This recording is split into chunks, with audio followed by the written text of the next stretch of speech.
জান্নাতে সুখের কোনো শেষ নাই। জান্নাতের সুখ সময়ের মধ্য হতে আমি আপনাদের সামনে একটি সুখের কথা আলোচনা করছি। জান্নাতে থাকবে সুদূর প্রসারিত গাছের ছায়া, যা হবে অত্যন্ত আরামদায়ক ও মনোমুগ্ধকর।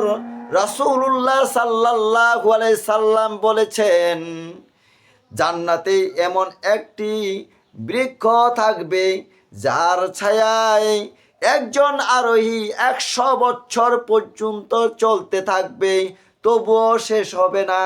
আর ওটা হচ্ছে সাজরাতুল খুলদ, চিরস্থায়ী বৃক্ষ।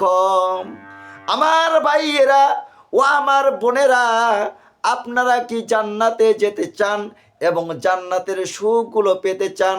যদি আপনারা জান্নাতে যেতে চান আর জান্নাতের সুখ পেতে চান, আপনাকে 2টা আমল করা লাগবে।